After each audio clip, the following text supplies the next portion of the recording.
Welcome to Car Audio Fabrication, the channel where together we strive to master car audio and learn how to design, build, and install our ideal car audio system. Last week I made a video covering the first half of the process of making a custom subwoofer enclosure for a 350Z. In this video I'll be covering how to finish the subwoofer box and how to do the detail work shown on the front baffle of the enclosure.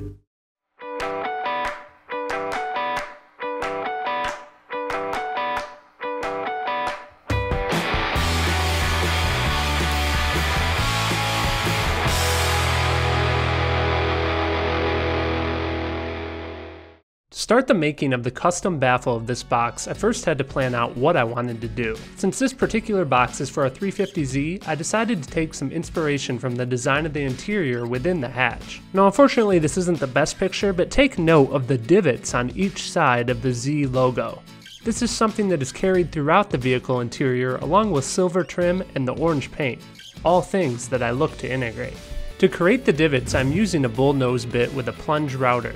I've carefully marked out where I want each divot and simply plunge the bit into the workpiece to create the desired effect. Many different router bits can be used to create different effects. I also used a straight bit to create straight grooves that will make lines for polished metal rods. In the meantime, I started to paint the trim ring. I start with applying high build rattle can primer. Now there are definitely better ways to do this, but since I don't have access to a professional paint booth, for now I'll just stick to rattle cans. In fact, as long as you follow the instructions on the can and carefully clean the surface between coats, you can actually get a pretty good result. In the meantime, I've assembled the box. I want to now start adding a raised logo. I'm using foam to make the logo, but you could also use a layer or two of vinyl. I attach a printout of the logo using masking tape, and then next I carefully cut the shape using a sharp Alpha knife. This gives me my full logo that is now ready for upholstery. In a previous video I mentioned the use of DAP weldwood contact adhesive that comes in a liquid form that must be sprayed with a paint gun. This is by far the best adhesive, but if you're a DIYer it can be a pain to spray the stuff. I was finally able to find a rattle can adhesive made by DAP that is very comparable in quality. I haven't done enough testing yet to recommend it for use on complex curved panels, but on some of the test pieces I made that were flat, the glue held up extremely well.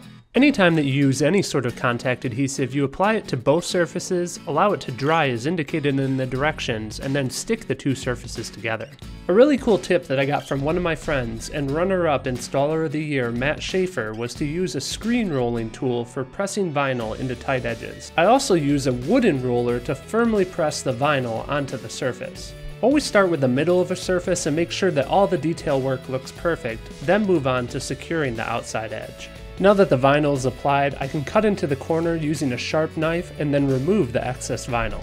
Next, I use the backside of my wooden roller and foam to apply the metal rod. In order to prepare for carpeting, I apply interior protection Tessa tape to the vinyl surface. Now I can start my normal carpeting procedure. A few tips for carpeting. Always have your seam on the back or bottom of the box. Also, I typically work on only one side of the box at a time. I always do the long faces of the box first. On the front baffle, I use careful effort to really form the carpet into the insert area as well as around the speaker hole. When trimming, be sure to use a brand new blade as this will give you the most precise cuts. At the ends of the enclosure, I fold over each of the flaps and take advantage of the rabbited grooves I added earlier to the side pieces to use as a place to cut and hide my carpet seams. Now I can remove the protection tape from the front of the enclosure. This is a great time to check the fit of the trim ring. I made sure that I took into account proper material gapping techniques so this insert press fits perfectly. Off camera, I followed the directions on the primer can and sanded with 800 grit sandpaper. With the ring cleaned, I apply my color coat of paint. I then finish the painting process with applying a clear coat. After allowing the clear coat to dry, I can insert the ring for the final time and we can take a look at the finished enclosure. If you enjoyed this video and found it interesting and helpful, I'd appreciate if you could just take a quick picosecond and slam that like button. Also, if you have any friends that you think might enjoy this, please help me out and share this video with them. I really think custom fabrication taps into a creative part of the brain that makes car audio so much more fun. I want us to build car audio as much as we can, and word of mouth is the most powerful way to do that. Finally, one of the most motivating things for me to make more videos is to see your positive comments on these videos. If you can drop me a line or have any questions down below, that would be awesome. If you're new to the channel, be sure to check out some of my other videos here so that you can see what I have to offer. And if you like these videos, make sure that you subscribe so that you're notified when I upload new content. After all, it's free. A special thanks goes out to Ivor, Emmanuel, Rory, Eddie, Richard, Mark, Truman, and Jerry, along with all the other Patreon supporters. Get behind the scenes access to other videos along with helping support the show at Patreon down below. Thanks again for watching.